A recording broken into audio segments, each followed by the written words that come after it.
Pero antes yo quiero que recordar algunos aspectos que son de la Biblia, que son normales. ¿Qué significa la palabra Biblia? Biblia significa libro, exactamente. O sea que eso no nos dice nada. Porque la verdad Biblia significa libros. De ahí viene biblioteca, porque la misma raíz griega, libro significa Biblia también. Y hay cosas comunes que nosotros tenemos que saber de la Biblia. Que aun cuando no son cosas triviales, siempre es bueno saberlas. Por ejemplo, ¿cómo está dividida la Biblia? ¿Cuántos libros tiene la Biblia? ¿Y por qué no es 72, como tiene la católica, por ejemplo? Hay cosas que nosotros podemos entenderlas. ¿Cuántos libros tiene el Antiguo Testamento? ¿Y el Nuevo? ¿Cómo está dividido el Antiguo Testamento? ¿Quién sabe? ¿En cuántas? Son 5 partes que son el Pentateuco, historia, poéticos, ¿no? Mayores y menores, correcto. ¿Y el Nuevo Testamento cómo está dividido? Evangelios. ¿Ah? Historia, correcto. ¿Cuál es el libro de historia? ¿Quién lo escribió? No, señor. Lo escribió Lucas. Y eso le cuento una cosa a ustedes. Hay una cosa, eso es sobre Lucas, a mí me parece importante. Lucas es mi historiador favorito. Porque es que últimamente hay muchos libros que empiezan a hablar de historia del cristianismo y empiezan a preguntar. Por ejemplo, Dan Brown incluye una obra que se llama El Código Da Vinci, pura basura realmente, y escribiendo un poco de cosas dice, y la gente dice, ay, pero ¿por qué le creen a esos tipos? Yo le pregunto, ¿por qué le creen? Y entonces me dice, ¿tú a quién le crees? Pues ¿sabes a quién le creo? Yo le creo a Lucas. Porque Dan Brown, con tantas cosas que habla, él no vivió en aquella época. Mientras que Lucas sí vivió en aquella época. O sea, ¿quién va a saber más lo que pasó en aquella época que en aquella época? Dan Brown escribe para ganar plata. Así escribe sus pocos embustes, porque la gente entre más embustes más plata gana. Mientras que Lucas era todo lo contrario. En aquella época escribir no servía de nada, no se ganaba plata. O sea que Lucas escribió lo que él mismo vio, lo que él mismo presenció, lo que él mismo investigó. Y Lucas no era ni cualquier ignorante, era un médico. Hoy día cualquier es médico, pero en aquella época no.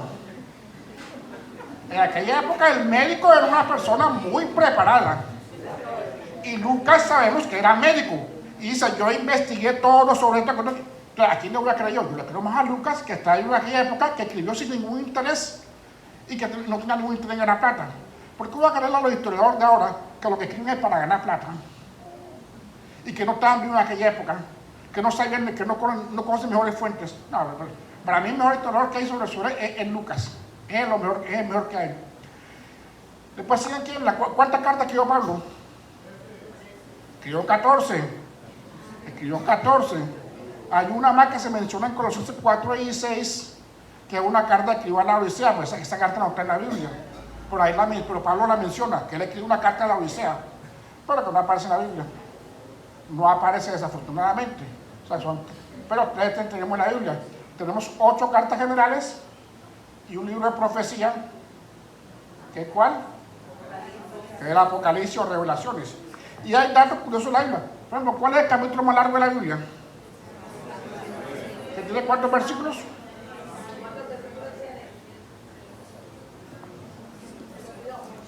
174 viene. ¿Y el más corto cuál es? El capítulo más corto es 117, que tiene 4 versículos. Tiene 2, míralo, ya me están macheta, no importa. Tiene 2 versículos. ¿Saben cuál es el versículo más largo de la Biblia? Exactamente, ¿qué es la que es? ¿Qué es? Es la carta que el rey Asuero mandó para que tuvieran los judíos, que tú la escribas en un solo versículo. ¿Y cuál es el versículo más corto de la Biblia? No, señor, no solo eso. No matarás. Jesús yo no tiene 10 letras. Entonces, no matarás, tiene 9. Cuéntelas si quieren, cuéntelas si quieren, tiene 9 también. Entonces, bueno, todo eso es lo importante, son curiosidades de la Biblia. Pero para mí lo más importante es ¿para qué sirve la Biblia realmente? ¿Para qué sirve y si realmente tiene autoridad? porque la Biblia fue escrita hace ya más de 2000 años. El último libro de la Biblia escrito, se supone que es Apocalipsis, ya fue escrito hace más de 2000 años. Entonces, vamos a ver un versículo. El libro de Hebreos, el libro de Hebreos 4:12, que ahí nos dice una cosa que sí que en lo cual me quiero basar realmente, que dice lo siguiente: porque la palabra de Dios es viva y eficaz, más cortante que espada de dos filos, y penetra hasta partir el alma, el espíritu, las coyunturas y los tuétanos, y discierne pensamientos y las intenciones del corazón. El problema de la humanidad es claro, se llama pecado, nada más. Los demás problemas de la humanidad le cambian el nombre, pero todos tenemos una sola cosa: pecado, nada más. Y en eso, todos los hombres, todos son iguales. Yo anteriormente pensaba que nosotros los negros éramos mejores personas que los demás. Por hacer, nosotros somos los que más hemos sufrido. Nos han robado los créditos, nos esclavizaron, nos robaron nuestra historia. Nadie reconoce hoy día que la civilización se la deben a los negros, porque la cultura más avanzada de la antigüedad, que eran ¿quiénes? Los egipcios, a los cuales se les debe todo, porque los griegos, ustedes conocen la civilización por los griegos y los romanos, pero si miran bien, verán que todos los griegos se copiaban de los egipcios. Y los egipcios eran negros. Y sin embargo, ustedes ven en las películas que a los egipcios los pintan como blancos. Ven la historia de la película de los 10 mandamientos, por ejemplo, el faraón, blanco. Y todos los libros de historia dicen que los egipcios eran blancos. Y los egipcios eran negros. Yo sí me pregunté, bueno, ¿por qué ellos eran blancos? Yo creía que eran africanos, porque eran blancos. Y después me descubrí por qué, que realmente lo descubrí cuando un primo mío, que es de esos que les gusta molestar mucho, vio una foto que tenemos de la cara de Tutankamón, la máscara de Tutankamón. ¿Tú se acuerdas de Tutankamón, la cara de Tutankamón? Cuando él la vio ayer, empezó a burlarse. ¿Dice quién es? Y le decía, el rey Tutankamón. Y él me dijo una cosa: Tutankamón, caramba. Debería llamarle Tutanbembón. No ves tremenda gente que tiene extremo ese tipo. Y yo ahí me di cuenta, si es cierto, este tipo tiene los labios bien gruesos, pero bien gruesos. Los blancos no tienen los labios gruesos, los labios delgaditos. Y miramos la nariz también es ancha. Entonces, ¿por qué dicen que los egipcios eran blancos? ¿De dónde salió eso? ¿De dónde salió que los egipcios eran blancos? Y Heródoto, que es el padre de la historia, él describe a los egipcios como personas de piel oscura y cabello granoso. Decían de piel oscura, cabello granoso, labios gruesos y narices ñatas o anchas. Entonces, ¿cómo iban a ser blancos entonces? ¿Eran negros? Bueno, el problema es que yo pensaba, los negros son mejores, porque ¿qué? A nosotros nos han robado nuestra historia, nos han robado. Pero cuando yo empecé a estudiar la historia de África, cuento lo malo que eran esos negros, ¿no? Pero después me di cuenta yo que los japoneses también son malísimos, porque ellos invadieron Corea, invadieron China, y hicieron maldades en China hasta decir nomás, violaban mujeres, mataban gente. Entonces los japoneses tampoco eran buena gente tampoco. Y entonces quedamos los indios entonces, pues. Es que los indios son buena gente entonces, pues. Ellos nunca se metieron con nadie. Los españoles fueron los que vinieron a meterse acá, a robarse sus tierras y a matar indios. Entonces los indios deben ser buenas personas entonces. Pero que va, cuando empecé a leer los aztecas, los mayas, esa gente era malísima también. Mataba gente que daba miedo. A ellos mismos los mataban eso. Es más, los mayas se extinguieron por eso, porque se empezaron a matar entre ellos mismos hasta el punto que ya... Es que dicen que el imperio maya, pero no había ningún imperio maya. Porque todas las ciudades de Palenque, Chichén Itzá, todas eran independientes y peleaban unas con otras. Y cuando se mataban, los cortaban y las abrían por el... Sí, pero entonces yo me lo cuento, la verdad que ni blancos, ni negros, ni chinos, ni nada, todos son las mismas cosas. Todos son igual de malos. Porque el problema del hombre no es su raza, no es su religión, es su corazón. Y el problema es uno, el pecado, ese es el problema del hombre. Y la Biblia está dirigida precisamente a eso. Por eso que la palabra es viva y es eficaz. No importa que haya sido escrita hace 2000 años, sigue estando vigente porque el problema del hombre sigue siendo el mismo, que es el pecado. Entonces la Biblia sigue siendo útil. Y hay que acabar con eso. Y para eso hay que hacer una operación. Y entonces aquí viene la palabra, es más cortante que espada de 2 filos. Ya en ese punto, pero ¿por qué comparan a Biblia con una espada? Y yo me di cuenta, no, es que no es una espada realmente lo que se refiere ahí, no es una espada. Porque mire lo que dice, para partir el alma y el espíritu, la coyuntura y los tuétanos, y discernir los pensamientos y la intención del corazón. ¿Hay algún médico por aquí? ¿No? ¿No hay ningún médico por acá? Bueno, no importa, todos sabemos que no es. Pero a veces, cuando uno quiere curar a alguien, tiene que hacer algo. Que es lo último, que es una operación. Y en la operación, ¿qué es lo que tiene que hacer la persona? Una disección. Y tiene que abrir la persona entonces. Y para ello, en aquella época, usaban para eso las espadas. Usaban las espadas entonces. Hoy día no usamos espadas, ¿no usamos qué? Un bisturí, exactamente. Entonces, cuando aquí la palabra dice que es más cortante que espada de 2 filos, se está refiriendo a la espada que se usaba para abrir, para poder separar las cosas y poder sacar algo. Cuando lo usaban, cuando alguien lo herían con una lanza, había que sacar la lanza, pues si la sacas enseguida, lo terminan matando. Porque la lanza entra, se queda allá adentro, y si la sacas otra vez, se viene con todo el carro y lo terminan matando. ¿Qué tenía que hacer un médico entonces? Abrir y sacarla con cuidado para que no se desangrara la persona. Para ello necesitaban una espada.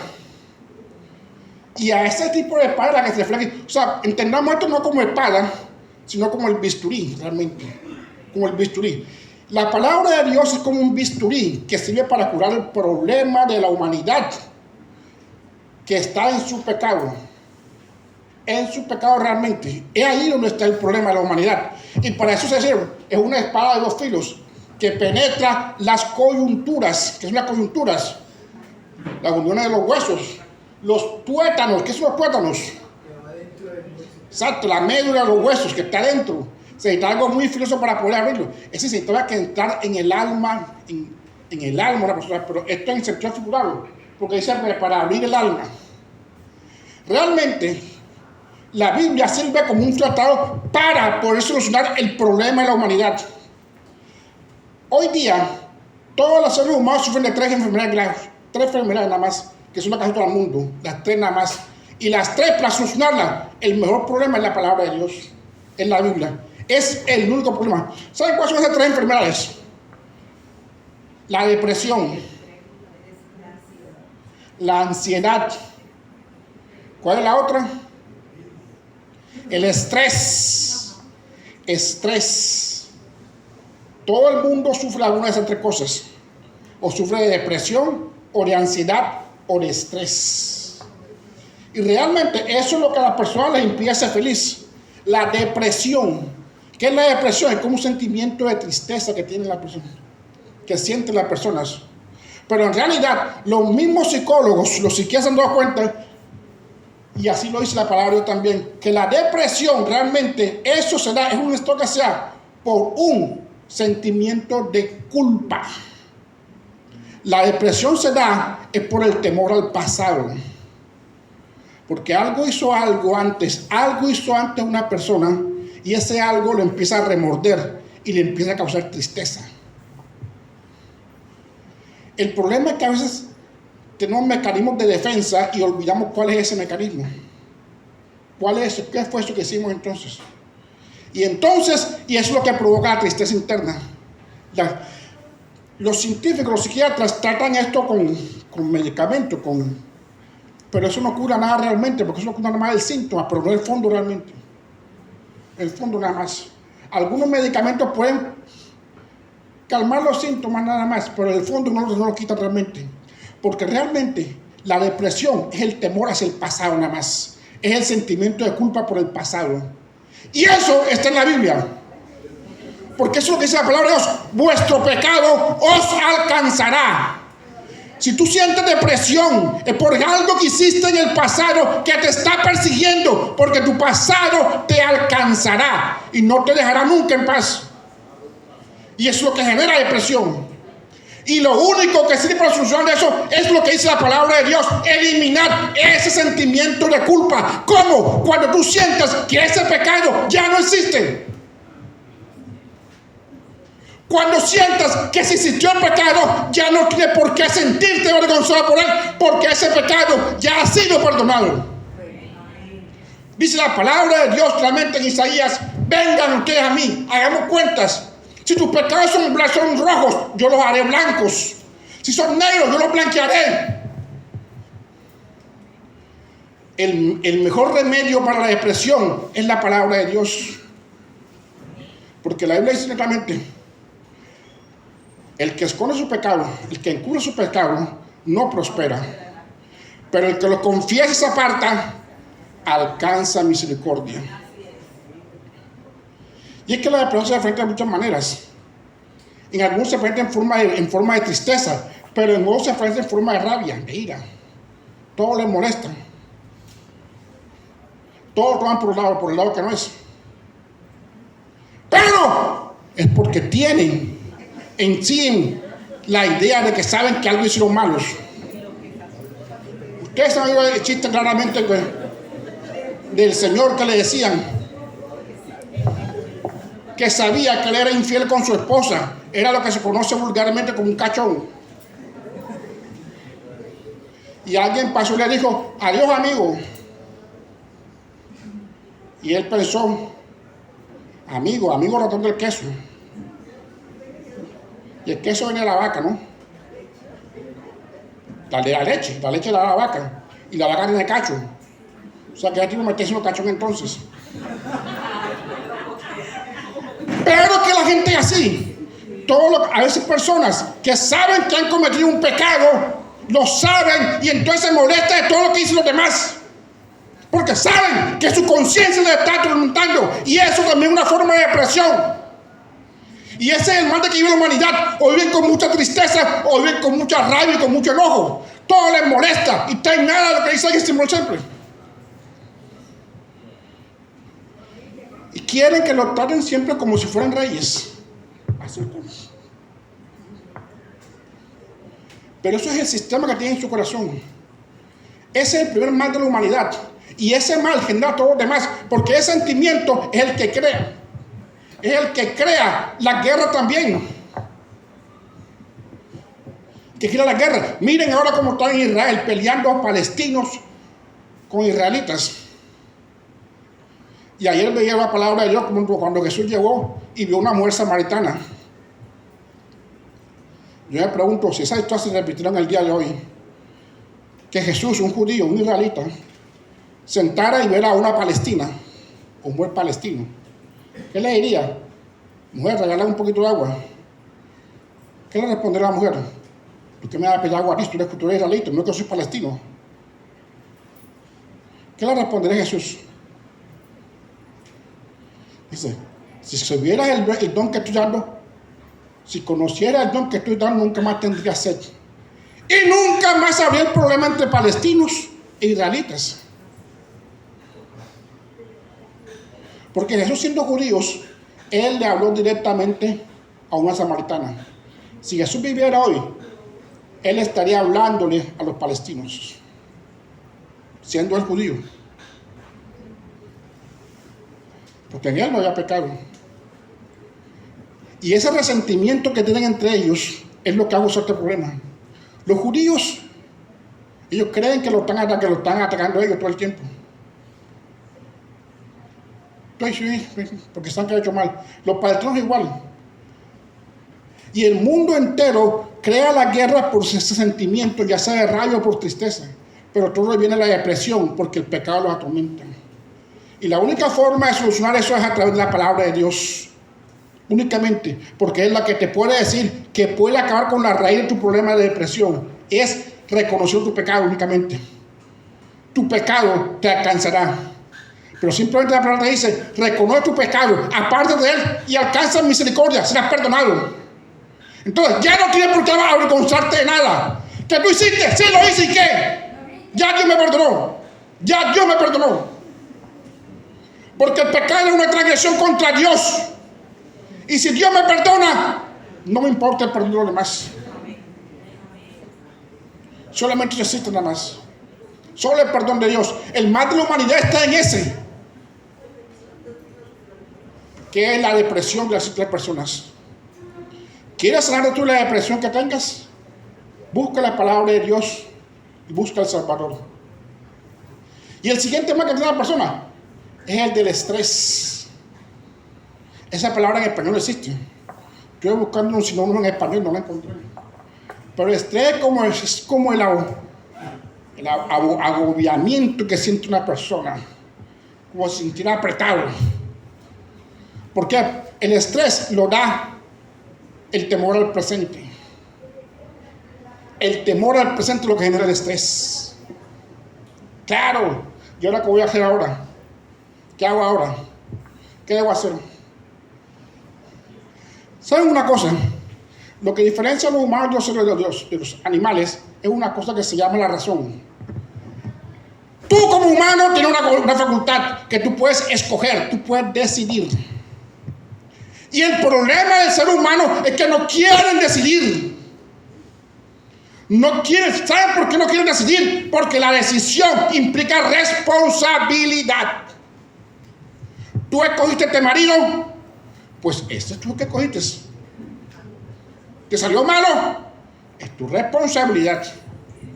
Ah, pero es que no fui yo, es que mi mamá me obligó. Te obligó tu mamá en esta época de la vida. No, son las consecuencias. Tú escogiste ese trabajo, pues tú respondes. Es que el problema del mundo, del hombre actual y de la mujer actualmente es que no quiere asumir la responsabilidad de sus actos, de sus decisiones. Y lo que Dios le dio al hombre fue el libre albedrío, la facultad de elegir. Y como te dio la facultad de elegir, tienes que afrontar las consecuencias de tu decisión. Y el hombre no quiere afrontarlas. Y entonces, bueno, quiere siempre echarle la culpa a los demás. Y en el peor de los casos, le quiere echar la culpa a Dios.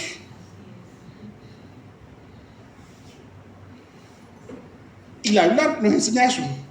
A fondo, si tú tienes problemas para decidir, entonces no te preocupes.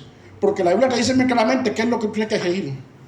Dice la Biblia de Deuteronomios, escúchame bien, que he puesto delante de ti la bendición y la maldición, el bien y el mal.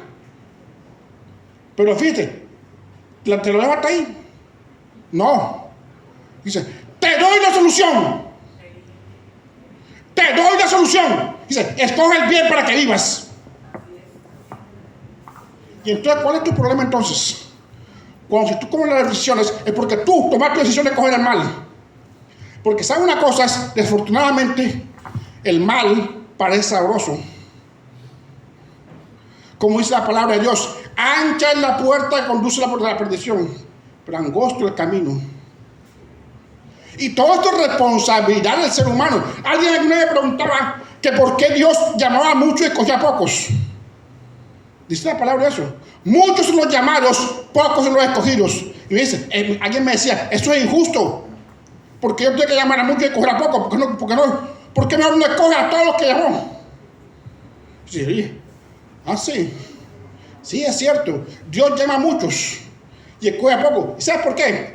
Porque solamente pocos responden al llamado de Dios. Dios quiere que todos los que Él llama sean escogidos, pero es que solamente unos pocos aceptan ese llamado. Dios le avisó a todo el mundo que iba a venir un diluvio, pero solamente Noé halló gracia, no porque por su gracia linda, sino porque él sí escuchó el llamado de Dios. ¿Y tú qué? Tú escuchas el llamado de Dios, ¿qué haces? ¿Lo dejas para mañana? ¿O dices, eso no es para mí? ¿Eso es para más tarde? ¿Eso no importa? El llamado de Dios es para todos. Muchos son los llamados, pocos los escogidos, pero porque solo pocos responden al llamamiento de Dios. ¿Y tú qué haces con el llamamiento de Dios? ¿Tú qué haces? ¿O qué has hecho hasta ahora? Para quien tiene problemas de estrés, la Biblia dice, por nada estéis afanosos. Mirad las aves del campo. No tejes, y ni aun Dios, ni aun Salomón, con toda su gloria, se vistió como una flor o como un pájaro. Y si Él cuida de las aves, Él cuidará también de ti. La ventaja del cristiano, del que sigue los pasos de Dios, es que tiene la tranquilidad de que Dios siempre está con él. En el mundo, tanto el impío como el creyente tienen problemas. A todos les va a dar problemas. Pero la diferencia, escúchenme esto, es que me estoy enamorando mucho, discúlpenme. La diferencia es que el cristiano le pueden pasar cosas malas, pero lo malo que le pasa al cristiano es para su bien, para su posterior bien. Recuerden el caso de José.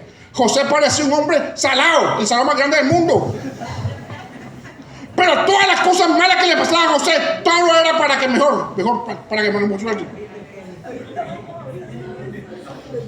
El salado más grande del mundo era Salomón. Pero aquí también puede decir, también era el tipo más de suerte, porque de todas se salvaban. De todas se salvaban. Salado porque nació de último. En aquella época, hoy día los que nacen de último van bien porque son el bordón y los cuidan más. Pero en aquella época no, allá que el primogénito era el que mandaba en aquella época. Bueno, José nació de último. Bueno, no de último, el último era Benjamín. Pero era de los últimos. Salado, ¿no? Pero se lo convirtió en lo bueno porque el papá lo quería más él. Y entonces otra más, los hermanos lo cogen rabia. Y él también era como que se empezó a decir que él era más que los demás, que tenía sueños donde todos los demás. ¿Qué problema con él, no? Y entonces lo mandan y le cogen rabia y los hermanos que lo querían matar. ¿Y saben quién salva a José? Nada menos que el más malo de todos los hermanos, Judá. ¿Por qué digo que Judá es malo? Porque usted ve en la Biblia el testamento de Jacob. Él habla sobre todos sus hijos. Y él dice, Judá es el más perverso de todos, el más sanguinario de todos realmente. Pero ese que es el más sanguinario de todos fue el que salvó a José. Porque no lo matemos, porque vamos a matarlo. Si lo matamos no ganamos nada, vamos a venderlo mejor como esclavos. Así ganamos plata y nos salvamos ahí. Pero José salvó su vida. Salado, lo vendió como esclavo y ahora se va como esclavo a una tierra que no era de él tampoco. Pero aún así dice que Dios siempre está con él. Que es la ventaja del cristiano, de que está con Dios. Dios está con él. Y que aún así le fue bien porque a su amo le cayó bien. Así que se lo trajo a trabajar junto con él. Pero entonces la saladera de José. La mujer de Potifar, su amo, se enamora de él. Pero alguien decía, no, que esa era buena suerte. Imagínate tú, porque la mujer de Potifar debió ser un mujerón. Porque Potifar era el jefe. Y esa gente no buscaba mujer maluca. Así que esa mujer de Potifar tenía que haber sido un mujerón. Entonces sabroso, mire, la mujer del jefe se enamora de mí. Eso es suerte, eso es saladero. Pero hay una diferencia entre el hombre de Dios y el hombre del mundo. Dios, prefiero servir a Dios que servir a Dios. Porque hoy día la gente que dice, la mujer ajena es sabrosa, ¿no? Sí, la mujer ajena es sabrosa. Todo el que la toca dice que es sabrosa. ¿Cómo que dice la canción? La mujer ajena son tres cosas buenas. Todo el que la toca dice que es sabrosa. ¿Cierto? Eso piensa el hombre, pero eso no pensaba José. Eso no pensaba José. Pensaba José, pues no, primero tengo que respetar a Dios primero. Después respeto a mi amo. Y sin embargo, fíjense eso, viene otra saladera, lo acusan falsamente. Y lo peor, va para la cárcel. Salado José, ¿no? salado José, eso sí, se va para la cárcel. Pero en la cárcel conoce a dos personajes. Y esos personajes le dan, gracias a ellos, posteriormente llegó a ser el faraón de Egipto. Pero fíjense que todas las cosas malas que le pasaban a José era el camino para algo mejor. Y esa es la ventaja que tiene el cristiano. Tanto al bandido como al justo le pasan cosas malas. La diferencia es que al que siga a Jesucristo, el que siga a Dios, las cosas malas que le pasan son para algo mejor después. Pero al bandido, al impío, puede morir en ese hecho. Por eso vuestro pecado os alcanzará y os destruirá también. Fácilmente. Mantenerse en los caminos de Dios es la mejor forma de acabar con el estrés. Mira. Y finalmente el último mal de la humanidad, que es la ansiedad. La ansiedad es el temor para el futuro. Es el miedo hacia el futuro realmente. El miedo al futuro. ¿Qué voy a hacer mañana? ¿Y ahora qué entonces? ¿Y qué va a pasar mañana? Tenerle miedo al futuro. Eso es lo que significa la ansiedad. La ansiedad significa eso. Pero la misma palabra nos da la solución para la ansiedad. Dice, por nada están famosos. No penséis en el futuro, en qué comer lo que va a venir mañana. Vivan en el presente. Porque a cada día baste su afán, a cada día. Nadie, por más que se empine, dice la palabra, por más que se empine, logrará subir un codo a su estatura. Que por más que tú te preocupes, no vas a lograr mañana tampoco. Yo personalmente lo recuento, y soy por testimonio, yo padecía mucha ansiedad. Padecía de mucha ansiedad. ¿Por qué? Porque yo tengo un hijo que es especial. Creo que todos los que tenemos un hijo especial tenemos un poco de ansiedad. ¿Por qué? Porque yo pensaba, bueno, mientras yo esté vivo, a mí no le va a faltar nada. Y de hecho, hasta donde ha vivido, él ha vivido una vida mucho mejor que la que yo viví. Acaba de cumplir 18 años. Yo comparo sus primeros 18 años con los que yo viví. Él ha vivido una vida muchísimo mejor que la mía. Prácticamente ha vivido como un rey. Yo no vivía como un rey. Ah, ahí está Gisela. Gisela, que es casi mi hermana de crianza. ¿Verdad? Yo no vivía como un rey. Mi hijo ha vivido como un rey. Pero, ¿y qué pasa cuando yo me muera? ¿Quién lo va a cuidar? Eso obviamente me causaba ansiedad. Pero la solución está en la palabra de Dios y yo la encontré. Encontré un versículo de lo que me quitó toda la ansiedad. Lo encontré en el libro de Josué. Cuando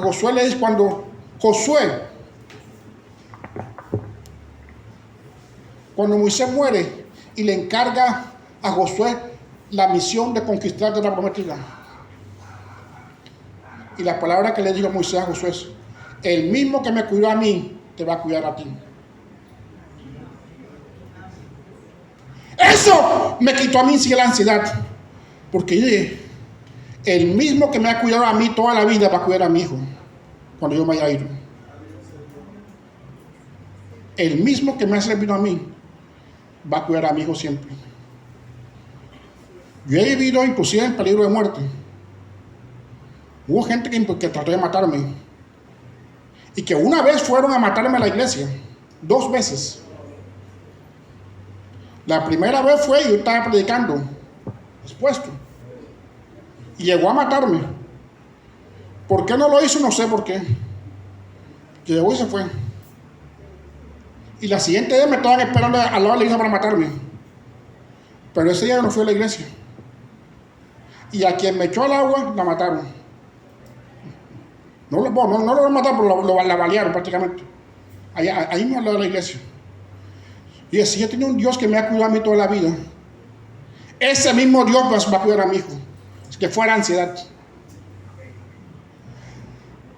Los 3 males de la humanidad se solucionan con la palabra de Dios.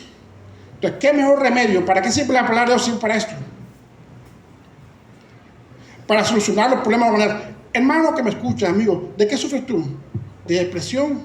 de ansiedad o de estrés? ¿Te preocupa qué vas a hacer mañana cuando termine tu carrera? ¿Conseguiré trabajo? Esa es la preocupación que tenemos. ¿Te preocupan tus hijos? Toda la solución está en la palabra de Dios, porque Él es la espada que corta tu alma, discierne tu Señor, y te puede sanar de todos los problemas que tengas, de todo lo que tengas también. Y por último, para terminar, ¿para qué sirve la palabra de Dios?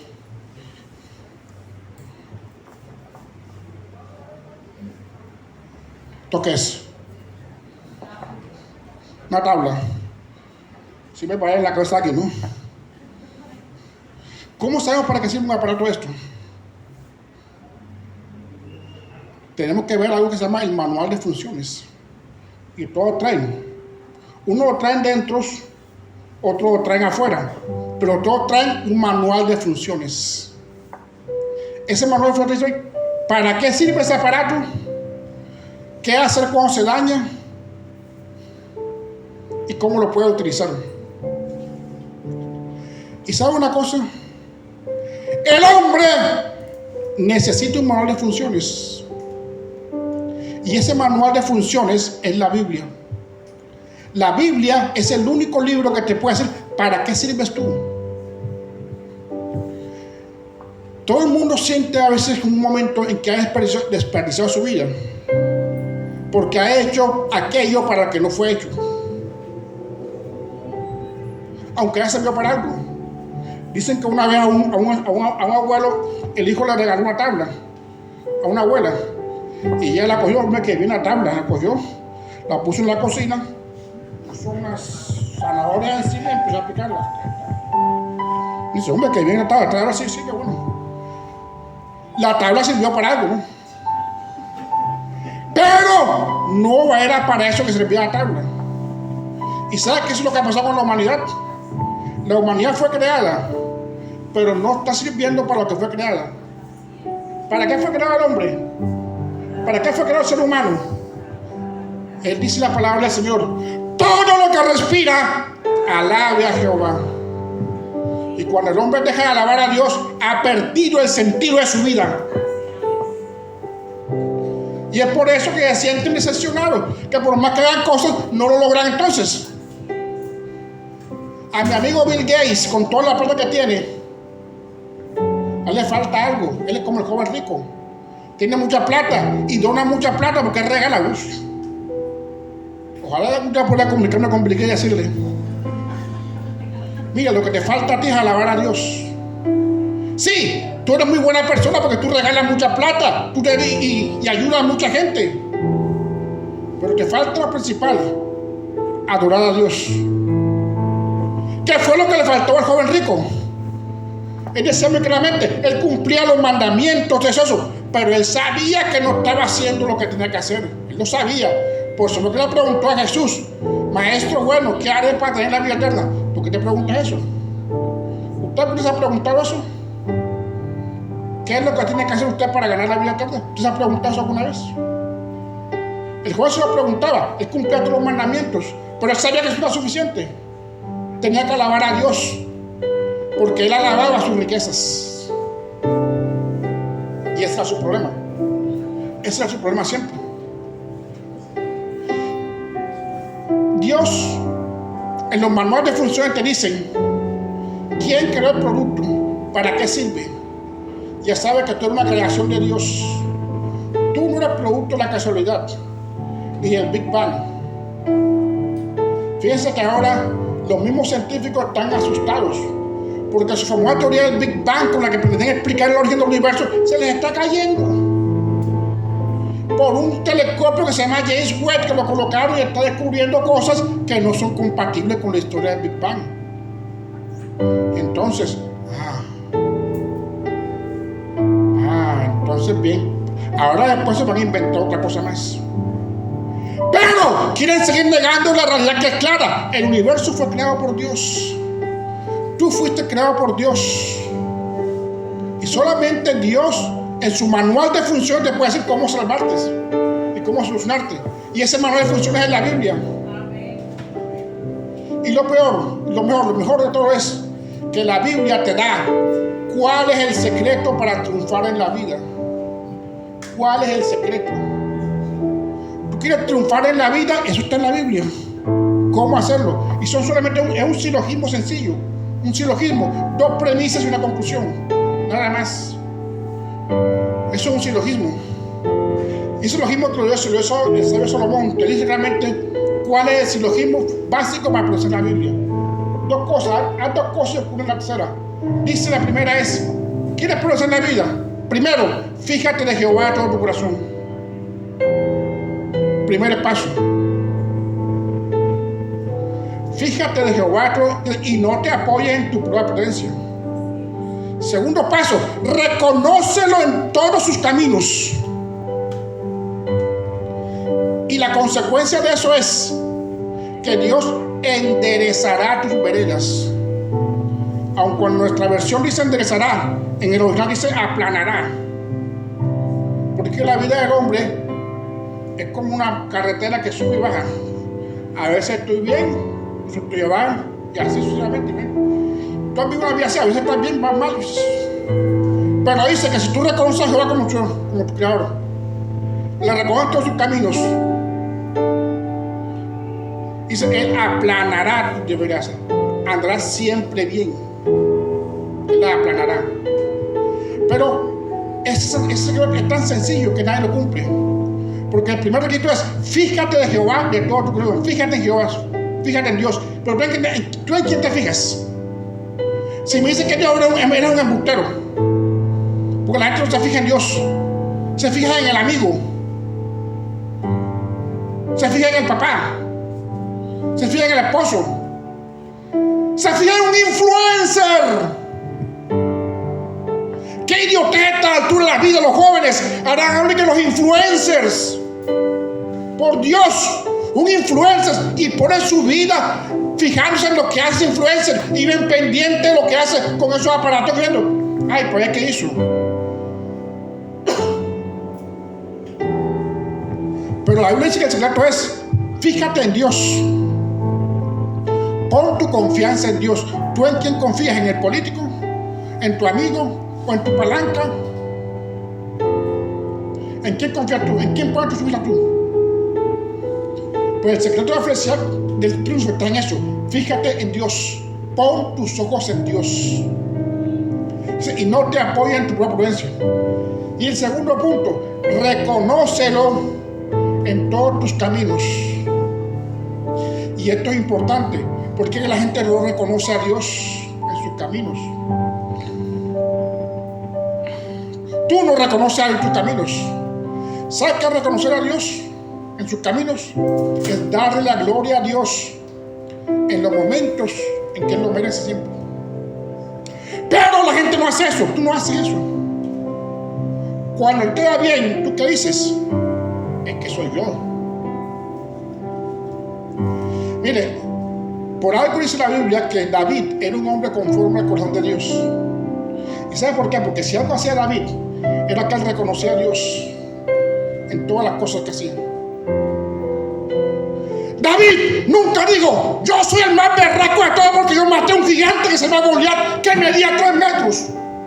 Y lo maté con una onda, porque soy un tipo sabio. Miren, después que perdieron con espada, yo fui con una onda. Yo sabía, miren mi habilidad, que yo soy un berraco. Él nunca dijo eso. Él siempre dijo, Dios te ha puesto en mis manos. Reconoce a Dios. Pero tú a quién reconoces? Te reconoces a ti mismo, ¿verdad?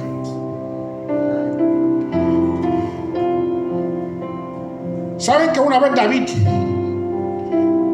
después que mató a Goliat, empezó a tener problemas con Saúl, el rey de Israel? Tanto así que Saúl lo quería matar. Y David tuvo que irse huyendo. Se fue a Israel. Tuvo que irse a tierra porque le iba a matar a su propio rey. Y Saúl, para poder matar a David, le dictó lo que hoy día se conoce como una circular roja. ¿Saben lo que es una circular roja? Es una orden de captura con fines internacionales es decir, al presidente de los países, si está entrada por allá, captúramela porque tiene orden de captura. Tiene circular roja. David tenía una circular roja, porque Saúl le había dicho: cuando vean a David, cójanlo y me lo mandan para acá que lo voy a matar. Así que David tenía que pasar escondido. Pero un día estaba en la casa, en los terrenos de Abimelech, un rey que era amigo de Saúl, y fue a la corte de él. La gente se imaginaba a David como un tipo grandote. Dicen que si mató a Goliat, se imaginan que era un tipo grandote, pero David era más bien sencillo. Pero aún así lo reconocieron y dijeron: ¡Epa! Y ese que está ahí no es David. Ese no es el que está buscando Saúl. Y cuando David oyó eso, le dio miedo enseguida. Mierda, ya me pillaron. Ahora me agarran, me matan para el Saúl y me van a matar. ¿Saben qué hizo Saúl? ¿Qué hizo David? Se hizo el loco. Se torció todo el pelo. Empezó a botar baba por la boca, por las barbas que le salía. Empezó a pintar las paredes y a arañarlas y a gritar y a decir un poco de cosas porque parecía un loco. Y cuando Abimelech le dijo: bueno, ¿ustedes por qué me traen el tipo acá? No tengo yo suficientes locos aquí en mi lado que me traigan más locos. Llévense ese tipo, llévenselo. Y David se fue, se lo llevaron, se salvó.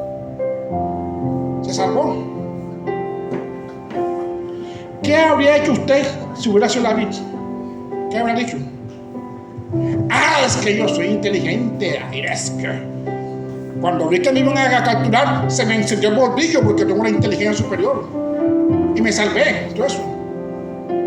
Pero no, David no hizo eso. ¿Saben lo que dijo David? Lean el Salmo 34. Un salmo que escribe David precisamente para recordar lo que pasó en ese momento. Y lo que dijo David fue: bendeciré a Jehová en todo tiempo, su alabanza en mi boca estará. En Jehová se gloriará mi alma, lo oirán los mansos y se alegrarán. Engrandecer a Jehová conmigo y exaltemos aún a su nombre. Mira, dice: busqué a Jehová y él me oyó y de todos mis temores me libró. ¿Qué indica eso? Cuando David hacía eso, estaba orando también. Él nunca atribuyó a él su grandeza, sino decía: todo se lo debo a Dios. Eso es reconocer a Dios. Pero amigo, sé sin esto, ¿qué haces tú? Tú quieres reconocerte a ti mismo tus proezas, y solamente con la cual te salen mal, entonces le echas la culpa a Dios. Y el segundo secreto para proponer la vida es: fíjate de Jehová, reconoce tus caminos y él entonces enderezará su vereda. Y ese es el mensaje de la Biblia. Todo ese es el mensaje de la Biblia. Y Dios te manda eso. ¿De para qué sirve la Biblia? Pues sirve para eso, como tu manual de funciones, para que busques en ellas cuando te sientas mal, para que sientas para qué sirves, para que sientas cuál es tu propósito, para que te enseñe cómo vivir en esta vida. Y para eso que es la palabra de Dios, y no puedes dejar de leerla nunca. Nunca debes dejar de leerla, porque siempre es la clave para el triunfo. Yo he leído la Biblia no sé cuántas veces, y en una ocasión, en un bus de Torices, que ya no existe, el bus de Torices que ya no existe, vi a alguien que colocó un versículo que decía: no confiese derrota, diga: mi Dios siempre me lleva de triunfo en triunfo. Y yo dije: eso no lo dice la Biblia. Yo prácticamente me sé la Biblia de memoria y sé que eso no lo dice la Biblia. Pero ahí estaba la cita. Voy a buscar para ver. Y efectivamente no decía, no en esas palabras, pero decía otras palabras. 2 Corintios 4:17 dice: a Dios sean glorias, el cual nos lleva en triunfo en Cristo Jesús, mostrando en todas partes el olor flagrante de su testimonio. Es una forma de decirlo: no confiese derrota, diga: mi Dios siempre me lleva de triunfo en triunfo. Porque esa es la palabra, es lo que dice la palabra de Dios. Tú como hijo de Dios estás llamado por la Biblia a vivir de triunfo en triunfo. Pero si tú tienes tu mente en otra cosa, todo lo que te pasa en la vida lo verás mal. Pero si tú tienes tu mente en Dios, verás que cada cosa que te pasa es una forma de triunfo. Por eso es que muy cierto le decía, no confiese derrota, nunca diga que estoy derrotado, nunca lo diga, diga siempre, mi Dios siempre me lleva de triunfo en triunfo. Porque así le pasó a José y te va a pasar contigo. Solamente pon tus ojos en Jehová, pon tus ojos en Dios, deja de ponerlo en otro hombre, deja de ponerlo en un político, deja de ponerlo en tu papá, deja de ponerlo en tu esposo, deja de confiar en el hombre, confía en Dios. Dice, no te apoyes en tu propia prudencia. No creas que tú sabes más que Dios. Deja que Dios actúe. Y entonces la consecuencia es que Dios aplanará tus veredas. Y ese es el mensaje de la palabra de Dios.